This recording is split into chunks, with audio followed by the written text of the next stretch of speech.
Evening.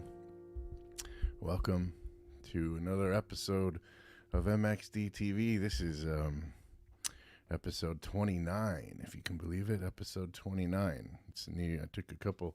Oh, hey, Rick is here. It says, welcome back, Mark.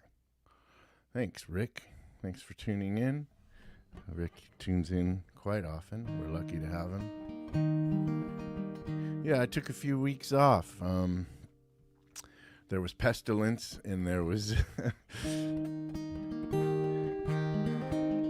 we had a rough couple weeks, and let's see. There's anti-oxymoron. Yay, get it. Hey, how'd your show go the other night? Was it last night? Did you have a show last night? This is my buddy Soup McGee, or AKA Jason Albright, or AKA Anti-Oxymoron, or AKA, what's your new, you have a new name now too, and a new book, if I remember correctly. He's got a new book out, and I believe he had a show last night. Anyway, one of the most talented guys I know, and a really good friend. He's been to war with me and back. Welcome. Aspects, an introduction. Yes, but what's the name of your writer? What's your alias? Fine Print, that's it. Sorry, I couldn't remember it. I got to order my copy of your book, and I hope your show went well, if it was last night, if I'm not mistaken. Yeah, Jason and I went to war together in Sacramento, and we live to tell about it, and so here we are. Thanks for tuning in. Jason, I was off for a few weeks, and we're back with a new look and some new stuff, but it's the same show. And let's see.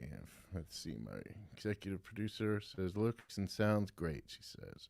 Well, it's a new look, and it is a little on the dark side, which reflects, my inner being. But that's all right. Don't let it get you down. It's just a new thing I'm trying. Wanted to shake it up. I cleaned my office up, and I moved things around, so the previous background wouldn't really work because I moved stuff around, so I just thought I'd try this. So let's get right to it. I'm going to play a couple songs. I'm going to read some stuff. We're going to talk about some books that I've been reading. We're going to talk about Melanie's candy bar. She's got a new candy bar out with her artwork all over it. It's in collaboration with Fruition Chocolate, Positive Festival, which is coming up next weekend.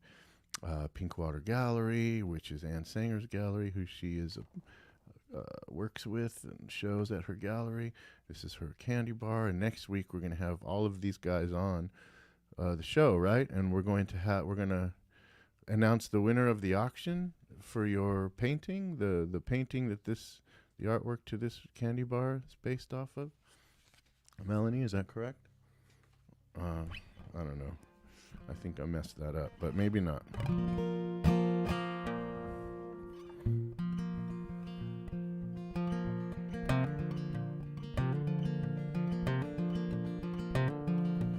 We'll get to Melanie more, by the way. These will we'll start with a couple breakup songs, and then we'll move on to some more grounded material. But this is an old breakup song. Let's see. Melanie finally chimed back in here. Yes, Bingo at the Boardwalk is the name of her painting that this whole bar is based on. And there's going to be a silent auction for the painting. And I believe the bid is at, well, I won't say what the bid is at. I'll let Melanie divulge that if she cares to. But it's being bid on as we speak, and you better get in there. Maybe Melanie will put a link to the silent auction up. You can, a couple more days to bid. Maybe you put the link up, Melanie, and you can bid on her Bingo at the Boardwalk painting, which is out of sight. It's really cool, and you could get it for a song if you act now.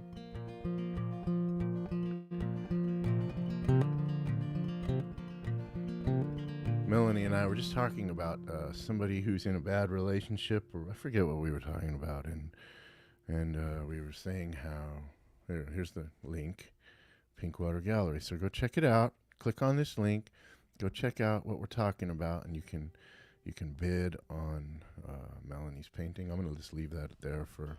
No, I'm going to take it down because you can't see me. Okay. Anyway, we were just talking about being stuck. Being stuck in something, and when you're stuck in something, you have a part in that.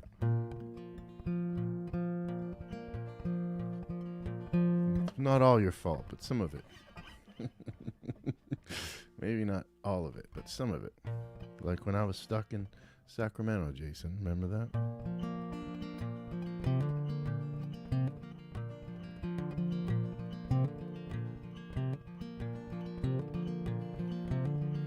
Asleep in a cave, I've been here for days. I don't know which song to sing or how to set you free. Asleep in a cave, I've been here for days. I don't know which song to sing or how to set you free. From the nightmares, child. From the high wire wires that you climb. And the way that you scared me the most was when you smiled.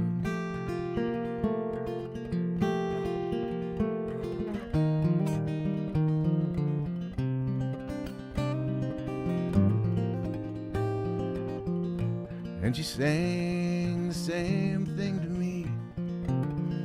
No matter how hard you tried to save this symphony. And you played a silent reverie. Each and every time you tried to rescue me. From the nightmares, child. High wire wires that we climb. And the way that you scared me the most was when you smiled. And now I know it's time to quit this ruined verse that we rehearsed and we tried to make it rhyme. We never made it rhyme.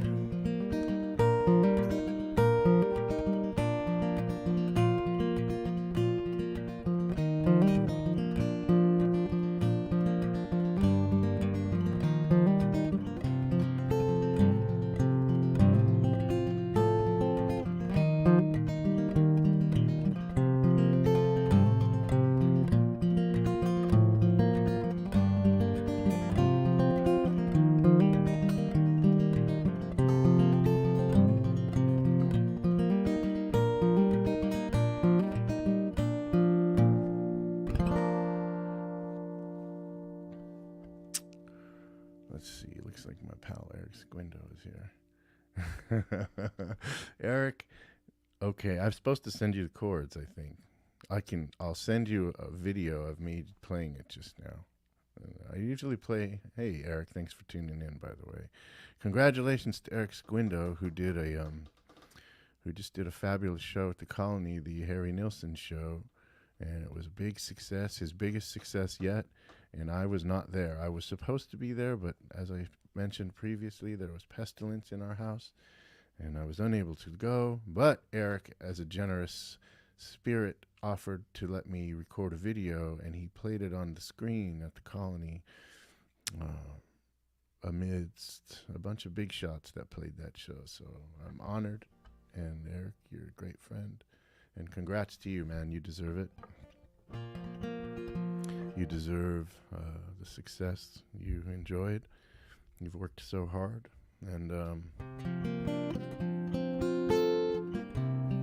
that last song is about a relationship I was in that was really bad, and I wouldn't leave it. I stayed in it for some reason. Hi, Eric, Melanie says.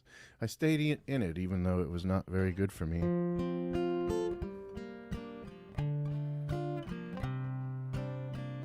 I don't know why. Sailors came too late to celebrate.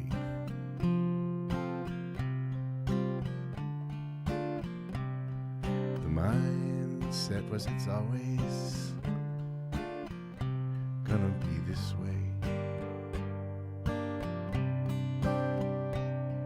To make up for lost time, you drank and drank and drank. Ambitious ships set sail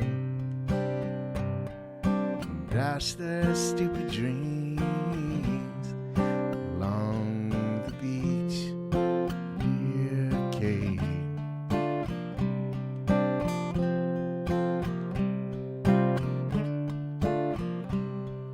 Storyteller's face was flat and gray.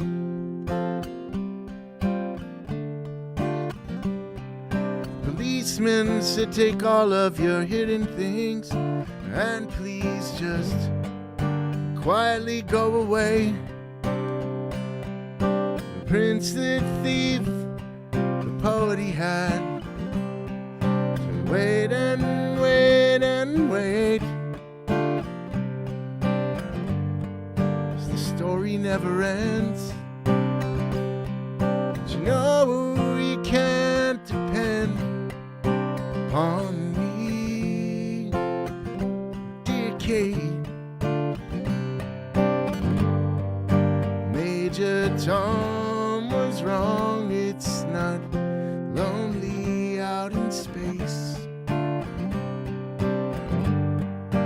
When your friends are gone, you know that you're in a better place. 'Cause here we are right now till the end, dear Kate. Here we are right now till the end.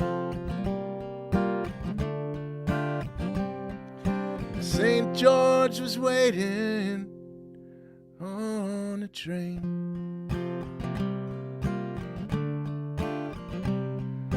No one seemed to care if the hero had been slain. The beast that stole your love, you ate and made and made. Sometimes you just pretend, make defeat your friend. Oh, won't you please, dear Kate? Major Tom's wrong. It's not lonely out in space. When your friends are gone, you know that you're in a better place. 'Cause here we are right now till the end, dear Kate. Here we are right now till the end.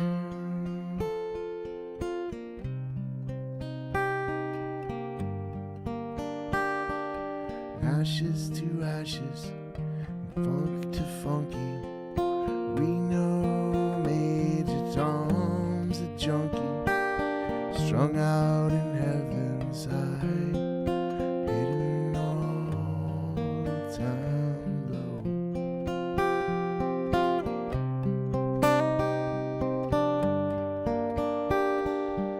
Ashes to ashes, funk to funky.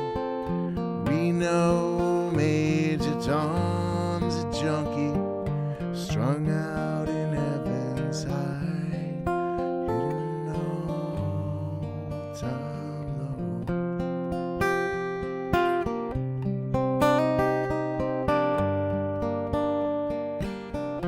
My mama said to get things done, better not mess with Major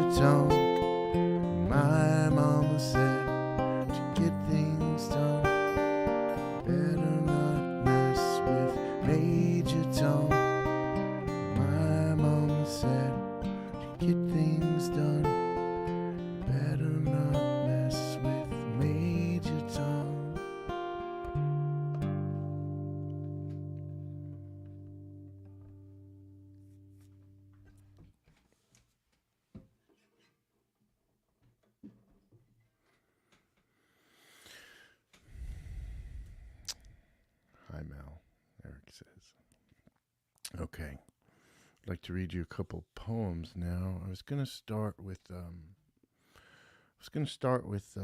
Larry Levis poem. I've been reading this book by Larry Levis that was published after his death. He died, and then Phil Levine went through his poems and assembled this book with the help of Peter Everwine and David St. John.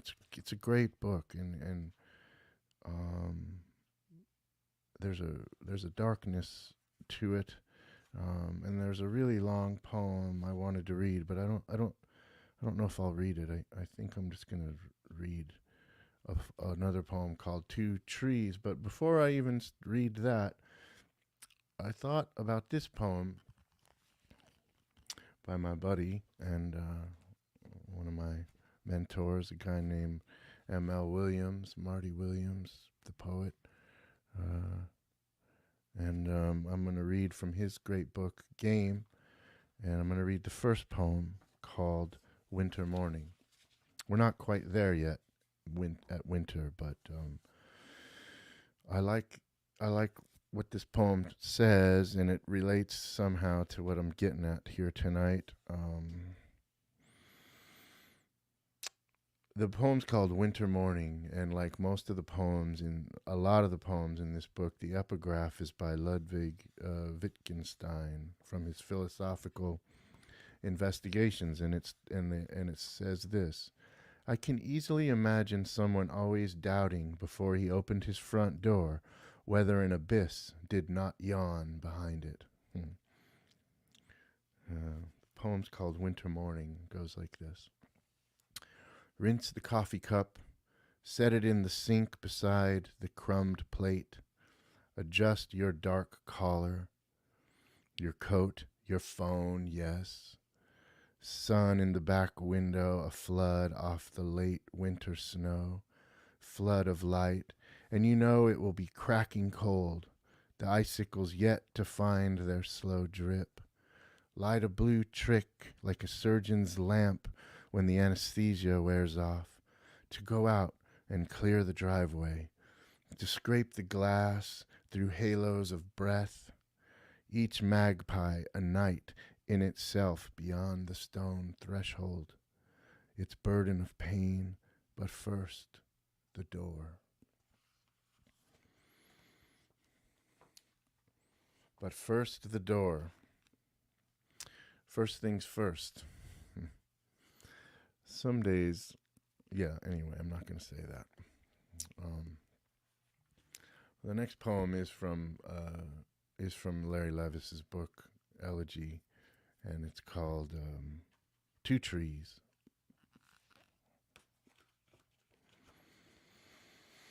It's the very first poem. The Two Trees, excuse me. My name in Latin is light to carry and victorious. I'd read late in the library, then walk out past the stacks, rows, aisles of books where the memoirs of battles slowly gave way to case histories of molestation and abuse. The black windows looked out onto the black lawn. Friends, in the middle of this life, I was embraced by failure. It clung to me and did not let go. When I ran, Brother Limitation raced beside me like a shadow. Have you never felt like this? Everyone you know, turning, the more they talked, into acquaintances. So many strong opinions. And when I tried to speak, someone always interrupting. My head ached, and I would walk home in the blackness of winter. I still had two friends, but they were trees. One was a box elder, the other a horse chestnut. I used to stop on my way home and talk to each of them. The three of us lived in Utah then, though we never learned why. Me, Acer Negundo, and the other one, whose name I can never remember. Everything I have done has come to nothing. It is not even worth mocking, I would tell them. And then I would look up into their limbs. and see how they were covered in ice.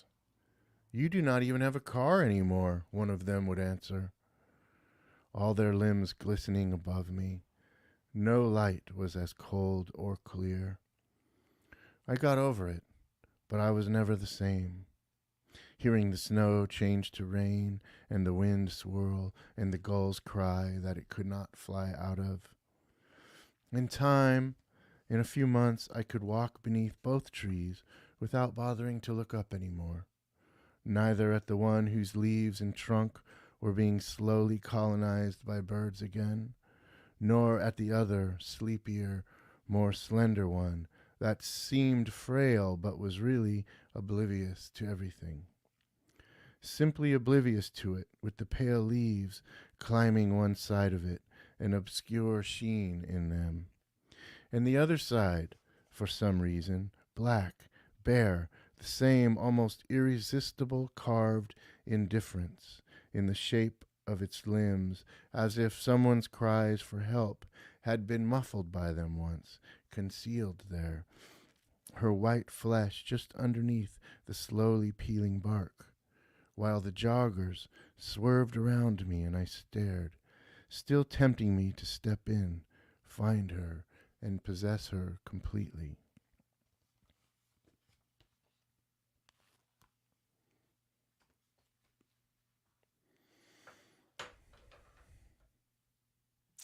Oh, one of our MXDTV alumni is with us, from Joanne Stevelos is here.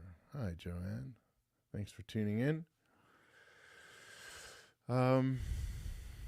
Okay. Well, how about I play in a couple more songs? Joanne is a hi, she says, with a flower. Okay.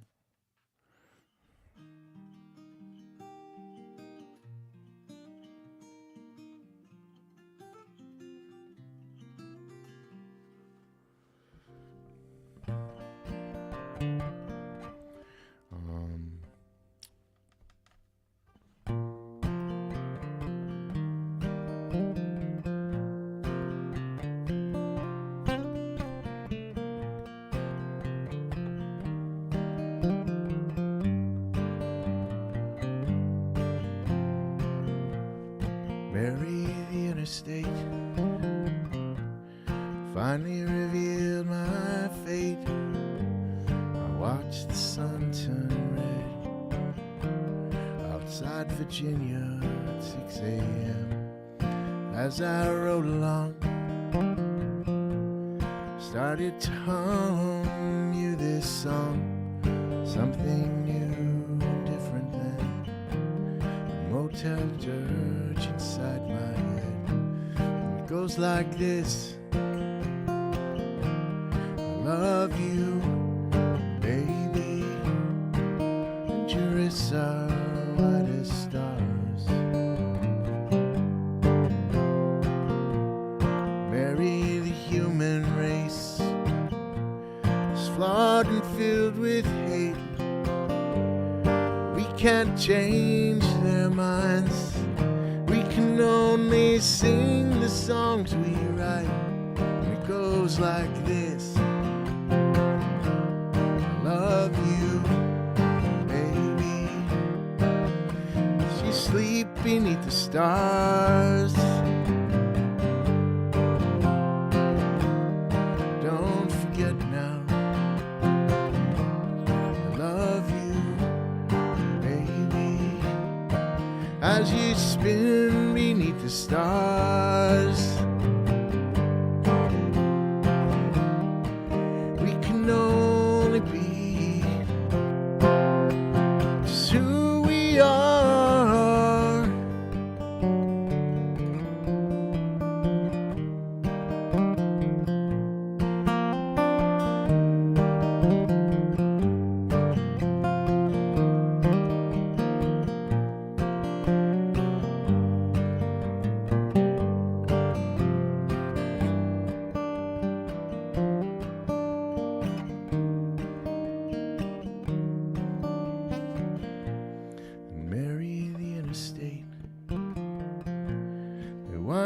comes and makes its way. It takes you far afield, where it's hard to know just what is real. When you're a long way, when you're a long way from home, when you're a long way.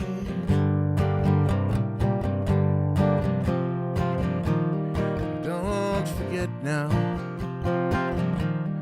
love you, baby, as you spin beneath the stars. You can only be just who you are.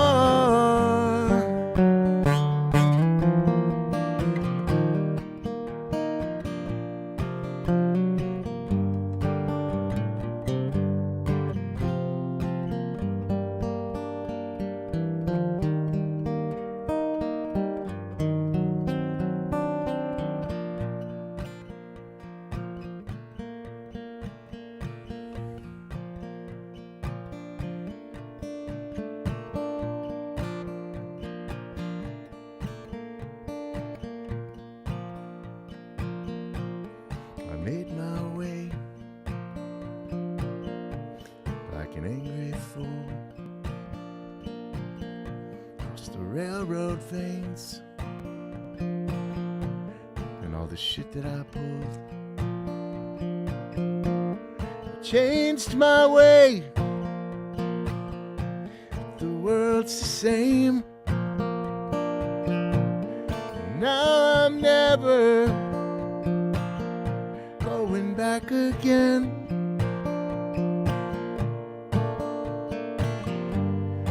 Looking at you to guide me, telling the truth, it's all behind me. 'Cause I wanna live where you can find me. Looking at you to guide me.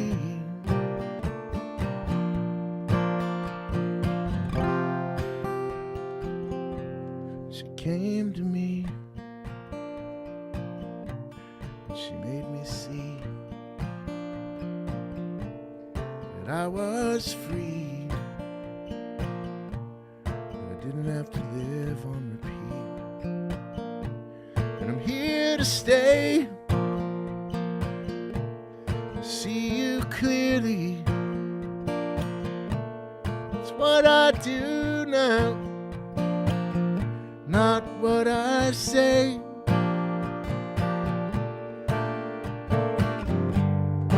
Looking at you to guide me,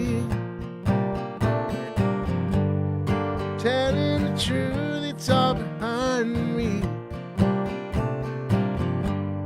'Cause I wanna live where you can find me. Looking at you to guide me. Ghosts never leave, they're all living there inside you. And it's hard to see with no memories to guide you. Memories to guide you. Memories.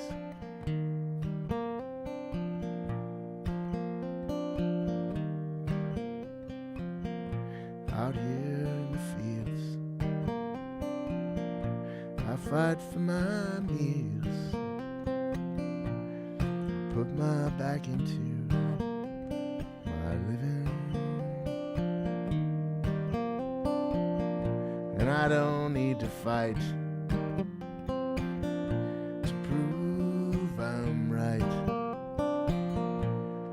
And I don't need to be forgiven.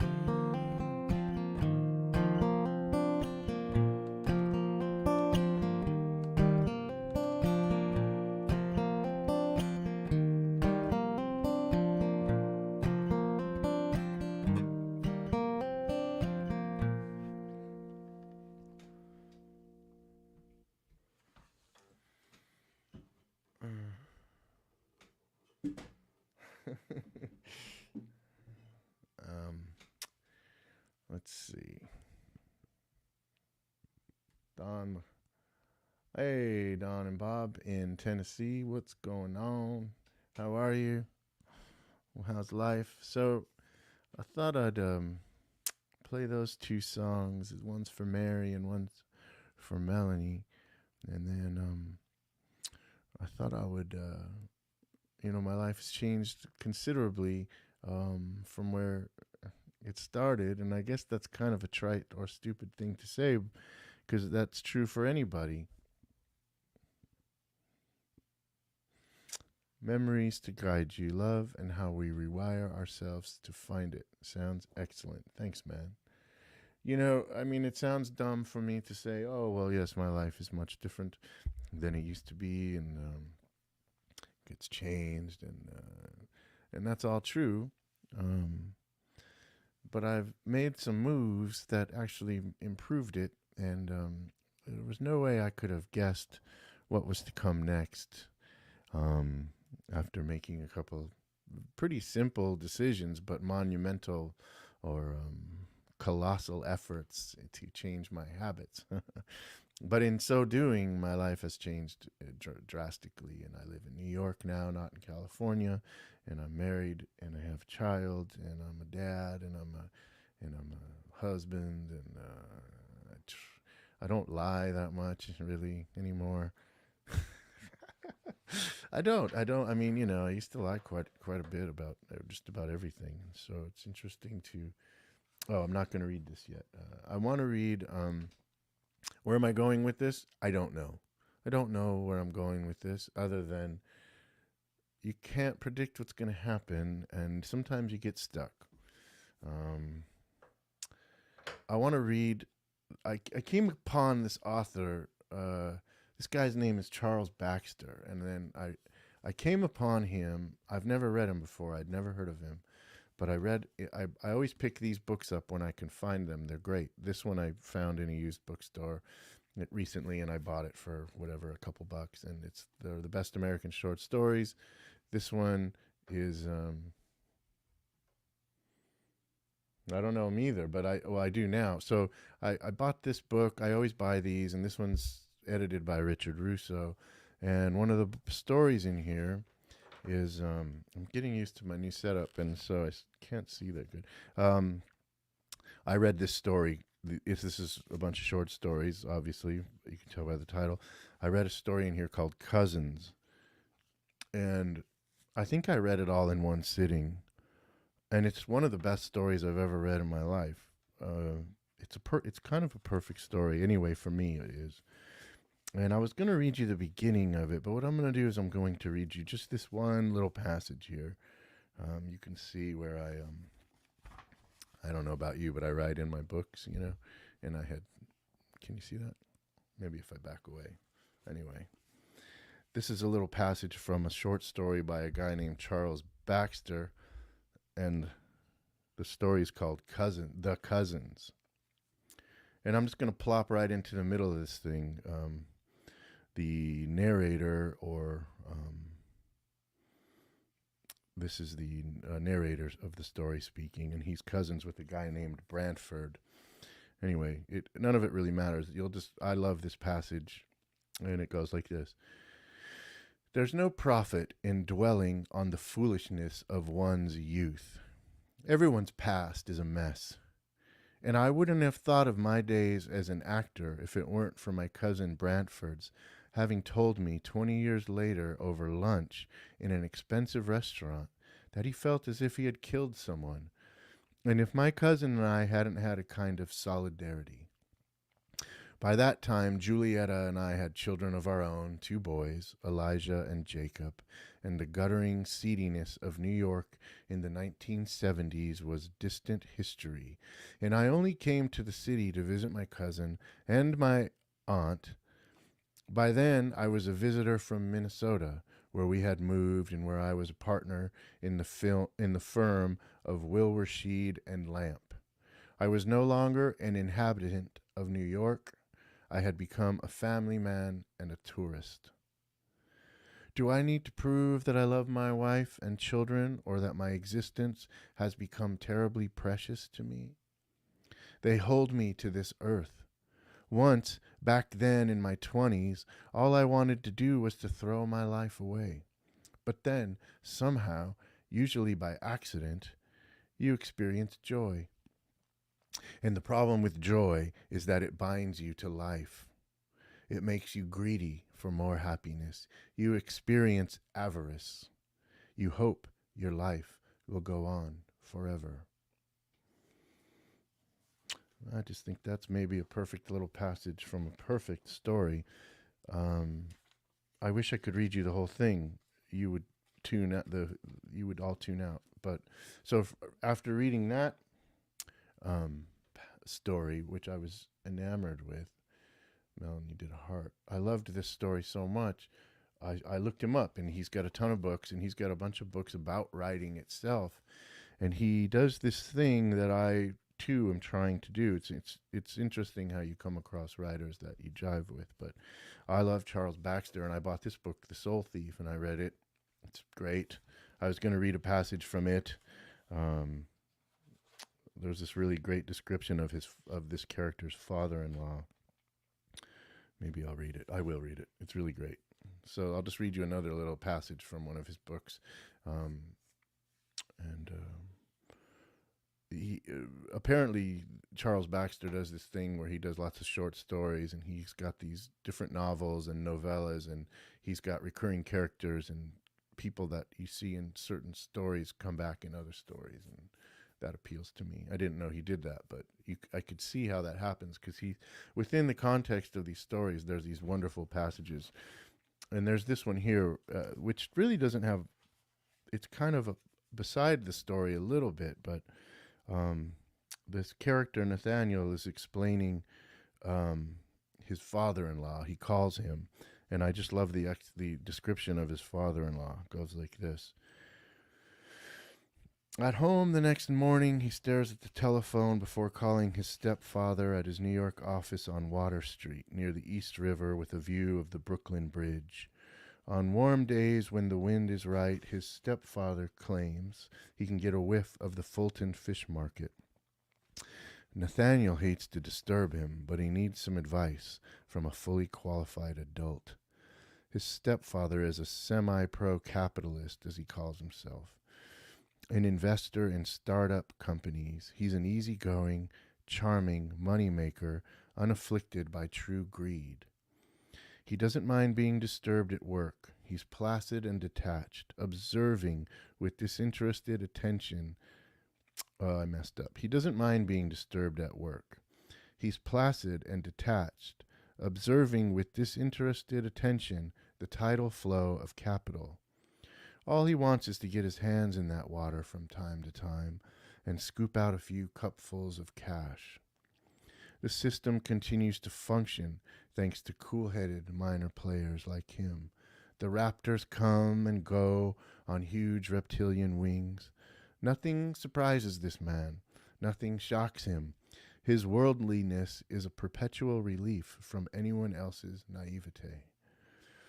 After chatting for a minute or so, his stepfather says, "So, buddy boy, something on your mind?" Nathaniel tells him that he has a problem. "Tell me," his stepfather says quietly, and Nathaniel hears an audible creak as his stepfather leans back in his leather chair. All successful middle-aged males love to listen to stories and to give advice, Nathaniel has noticed. They feel that mere survival has given them the right to pontificate. It's the Polonius syndrome. They all have it, but this man, adores narratives. He is, by nature, an anecdotalist. It's so good. I just love that. It makes me laugh. It's a great description of somebody. I find myself jealous slightly of a character like that. I wish I was that. I mean, I don't know if it's supposed to be 100% flattery, but I do find myself jealous of that personality for some reason. How are we doing? Oh, wow, time's flying by.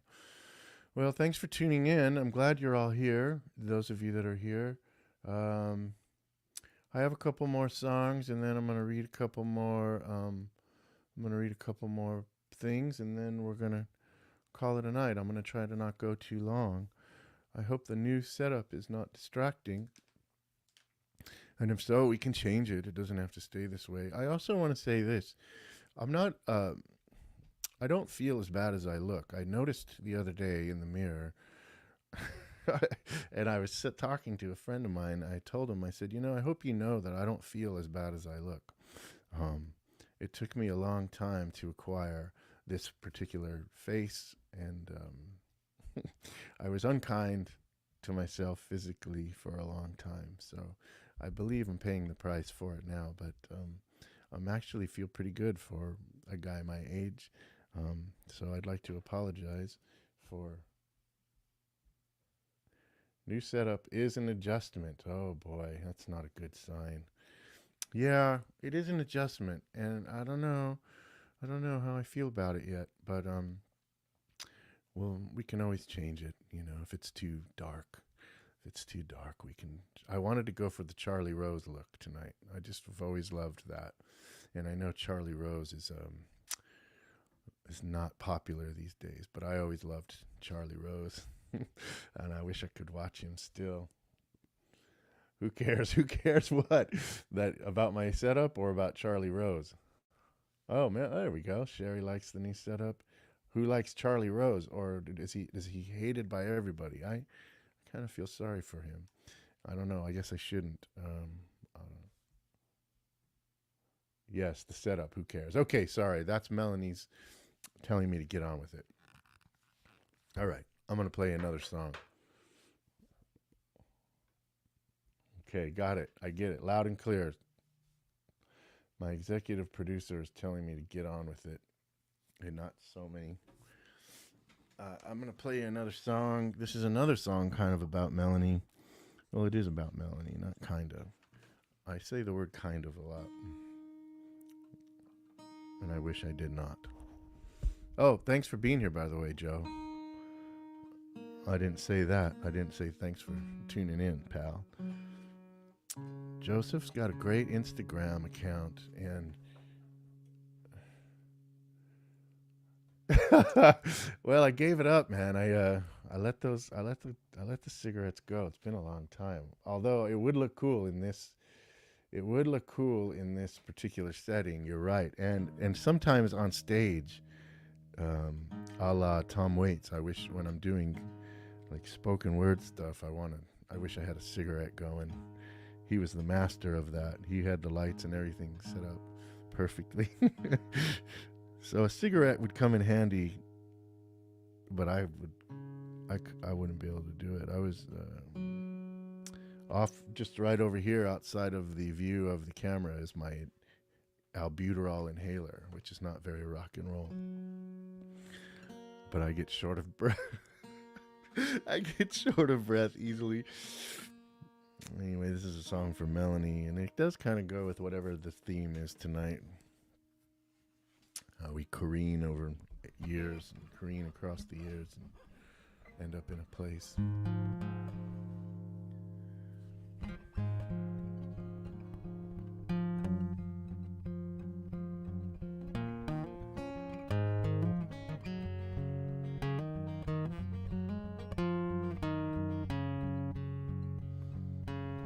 If you want, skip the long, drawn out explanation, please. Your time in France, with all the beggars and the tramps, it's not as interesting as you might think. I know you see yourself in me. I know you see yourself in me. What's the chance of shaking hands? And you arrive among the isles of spirits so unexpectedly.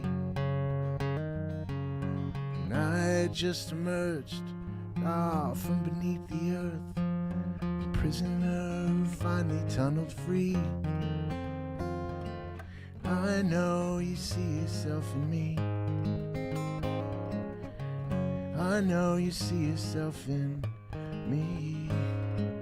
What's the chance of shaking hands across the space we can't defend? No, what's the use of trembling hands across the space we can't defend?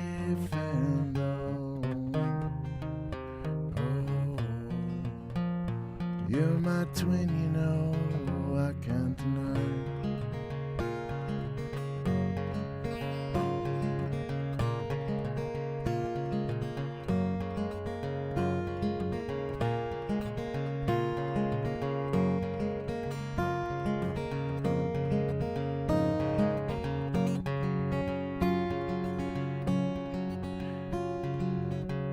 And here's a guess about the rest.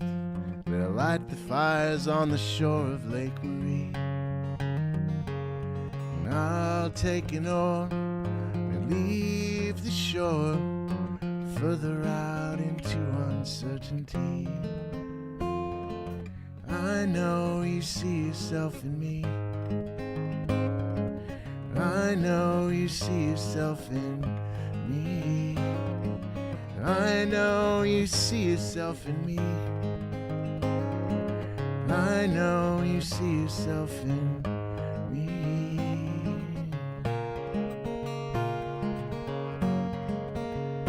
I'm your twin, you know. I'm your twin, you know.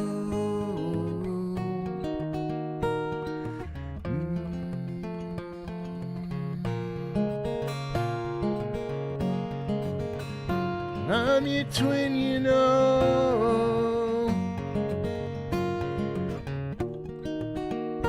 I'm your twin, you know.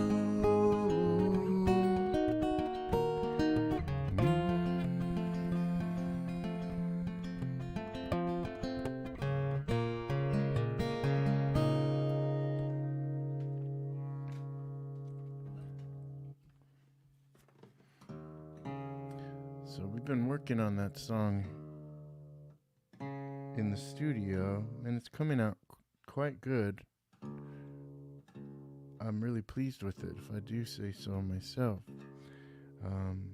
We've been practicing it with the band. Let's see. Oh, thank you, Joe. Yeah, it's a tough, it's a different, we got big plans for that song. We've got a video in the works for that song that's it's gonna be really cool, I think, in collaboration with a local artist here in Woodstock.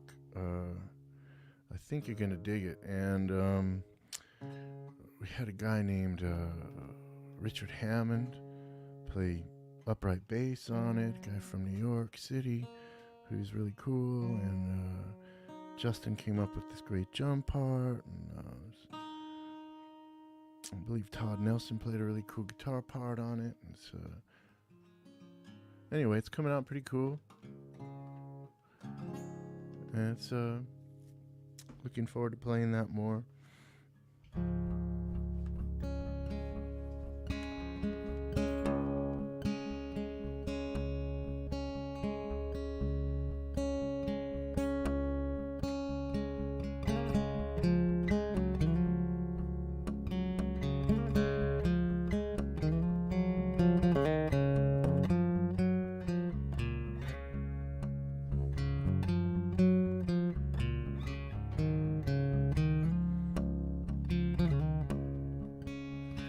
When I use my eyes, when I use my eyes, I can see the sunrise, I can see the sunrise.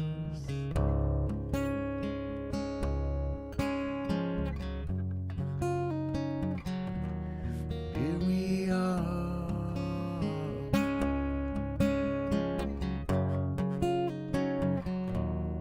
here we are. When I wave goodbye, when I wave goodbye. Hope that you'll be there. Hope that you'll be there when I come back home.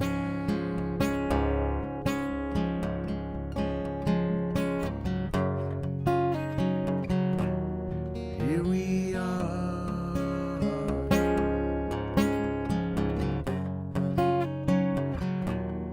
lucky that we came this far.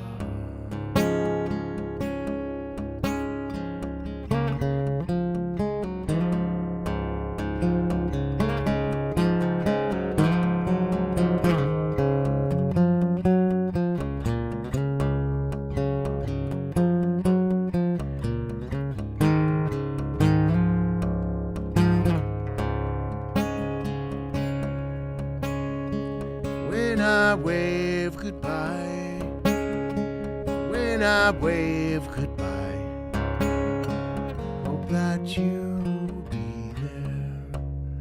Hope that you'll be there when I come back home.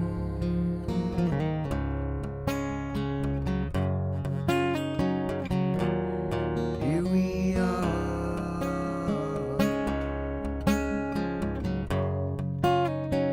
lucky that we came this far. Wildwood Road, Wildwood Road, Wildwood Road.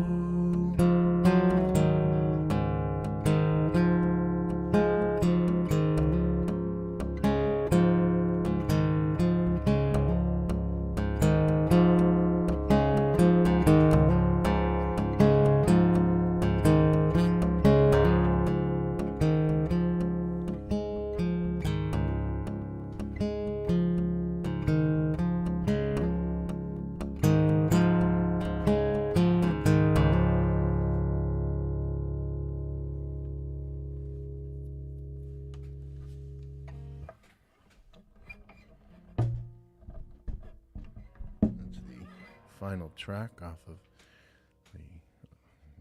Wildwood Road, called Souls Repeating.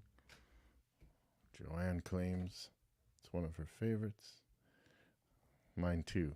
Mine too. It's cool the way that song came together. It came together right at the end while we were recording, and it came together really fast, and it was really great. I was really happy. Well, we're almost to the end here, but I want to end. I'm going to read 2 poems, if you don't mind. I'm going to read one that I've read on here before, but it goes with the evening, I think.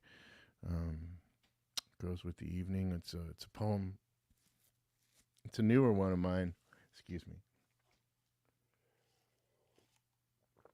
And then I'm going to read an even newer one, but that's short. I have one long one and one short one, if you guys have a few more minutes. It says, upon reading Norman Doobie, I feel compelled to write to Sam Pereira. That's the title. Maybe I'll explain it quickly.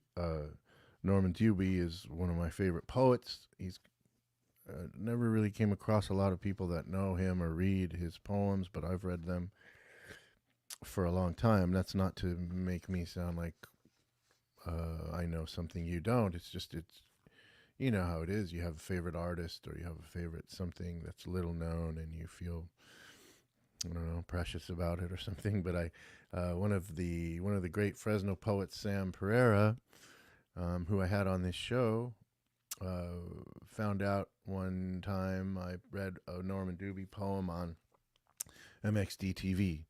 And then he reached out to me and told me, I know Norman, we're good friends. And of course they are. It makes sense to me. But I'm always fascinated by that. I'm fascinated by the network of writers and artists. And these days I seem to be closer to the network than I used to be. It used to be like everything was so distant. But it's interesting how close everything is. And then the sphere of influence, is that the right phrase? How influential everybody is, and how we're all connected. So I was reading Norman Doobie a while back, maybe a month ago, and And I thought this phrase, upon reading Norman Doobie, I feel compelled to write to Sam Pereira. And I just wrote that down, and then I wrote this poem over a week or so, 2 weeks. Goes like this. My wife hates landscapes and long books.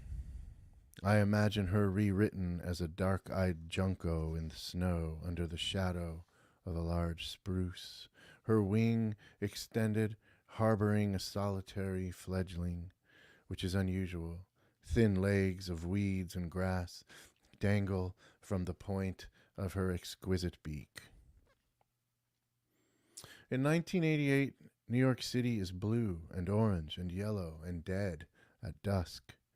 A red-winged blackbird screams in the face of a bloated man in an Armani suit who just puked all over the sidewalk. Cardboard boxes melt in the rain, and dealers use the soused remains for shelter in Washington Square Park. Sam, I knew a Portuguese kid with a red birthmark that covered half his face. He was left-handed, uncoordinated, and had to fight practically every day because of the blemish. His father was a janitor, not a doctor, like he told us, and his mother was made of porcelain. Her brother was the poet Arthur Smith, and she would emerge from the dark corridors of their austere and sterile home, wrapped in terry cloth, and sit with her hands raised in a hello or a goodbye to let her newly painted acrylics dry, and stare at the low coffee table, where atop wrinkled stacks of Vogue sat a pristine, unread, signed copy of Elegy on Independence Day. In 1988, Fresno, California is bone white. A girl named Chelsea, a replica of Andy Warhol, sits in the last row of Dwayne Rail's poetry workshop, sniffing ditto sheets. She is the only poet in the room, aside from Rail, who teaches 3 things. Punctuality is overrated, the French inhale, and the existence of existential despair is real. How can you not shoot dope in the face of those stares at Mr. Chow's, knowing New York City cops are outside with bats and guns drawn crudely over a mangled Michael Stewart? Inside, M's duck turns gray on the plate. Wherever you go, you don't want to be there. Sam, your forays into Eastern cuisine are a nice addendum to your daily verse. Marinated squares of tofu, ribbed seitan, faux duck, eggplant, and caramelized onions in a wok. Sam, how long since you smoked a camel? Burned an all-nighter or roasted your noodle the way we were taught to in the valley? My wife likes bok choy and steamed kale. Movies shot in the dark. Stories where the only thing that happens are lives slowly unraveling, loss after loss in the low light, the protagonist slowly giving in one orange drink at a time and fucking over that one true friend, the insoluble Harper Lee. She's watched, I know, Capote at least 63 times. My wife never lost a fight. My wife never lost a fist fight at Johnny's Tavern in Boonton, New Jersey, where the cops were just down there at the end of the bar waiting for someone they didn't like to leave. I like to imagine her pouring a full beer over the head of some loudmouth right before delivering a lethal elbow to the face, then looking around the room as it clears out to see who else is in need of punishment, who else has strayed from the path of decency and kindness. As an end to mass mindlessness and mediocre art, how about a pie in the face? Godard in the Chow line in New York City, John Michel outside the gates of St. Anne's, Andy Warhol at the head of the table at Edie Sedgwick's place, the massive Polaroid obscuring his pockmarks, and the flash illuminating the mirrored irises of the lost, who have missed the amuse-bouche blowing lines in the John. Sam, what good is an education in the wee hours of the morning when you are busy speaking to the wind, carving out verse after verse into the maw of ether? Samo would dig the copyright symbol you place at the end to signify what's yours. After all, you earned it. Sam, I think one has to be a wolf to run with and eradicate wolves. It's in the running we recognize we are the prey, the straggler or the lost soul. It's in the tearing of the flesh of the weak we realize we are the weak. You can stay for dinner in the banquet hall only for so long, Sam, but the common folk need you to leave. Sam, I like to imagine my wife as a Luna wolf in the forest, under the white moon, always changing, always waxing and waning, using her broad and coarse tongue to remove the blood from the matted fur of her solitary cub.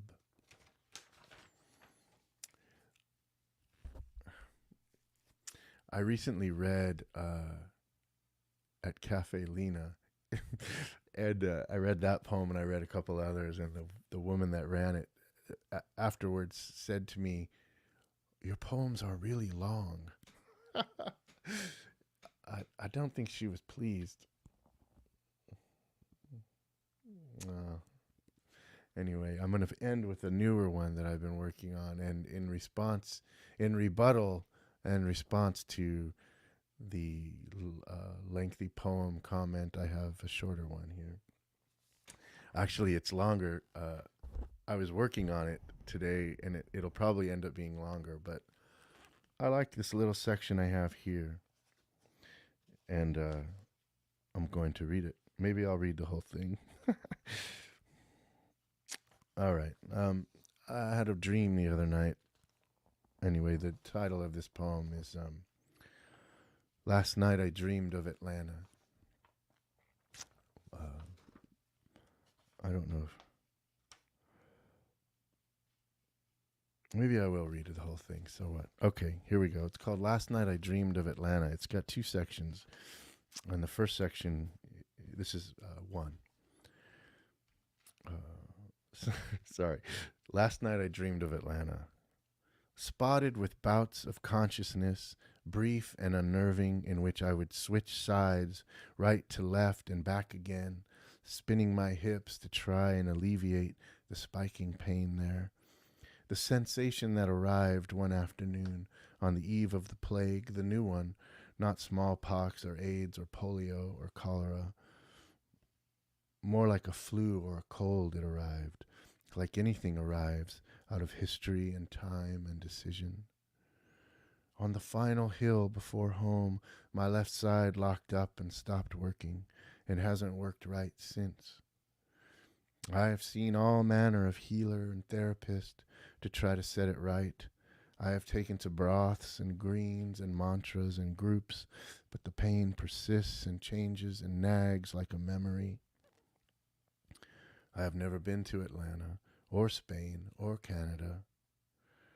I'm worn into the route on Maverick Road between my home and my daughter's school, where the trees canopy the road, and I am beset by tailgaters and suicidal deer making one last desperate move across the road instead of back into the mysterious and dangerous dark where we all belong.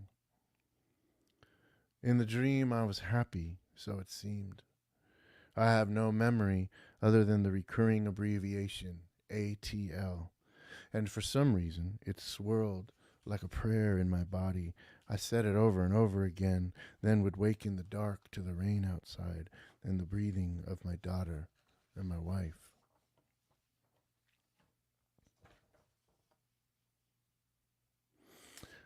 Part 2. Our backyard resembled a dust bowl, a photograph of dirt and skin and eyes looking right at the camera in a challenge. There were 2 small grapevines tethered to posts 2 feet apart and 3 rows of tomatoes and a slanted shed. We had so many black widows. I would find them poised beneath piles of meaningless wood and inside the shed with the rusted tools and splintered handles. My father would capture them in a jar and they would kill each other. There would always be one dominant spider that ate all the rest. Fresno smells like the rotting wood in our backyard and the way my father smelled. Sometimes when I rode in the car with him, I felt like I was going to suffocate. He seemed oblivious to the heat and his own smell. I would roll down the window and it didn't help. Our house was so small, and according to my eldest sister, there was an elf or a dwarf that would walk down our tiny hallway in the dark and make his way to her bedside and speak to her, and she remembers not one word. I dreamed I would walk outside in the dark and at the end of the block to the white house with the hexagonal window, and a woman spoke to me. "Run," she would say. "Run," she would scream. And I did, and like you would expect, I went nowhere.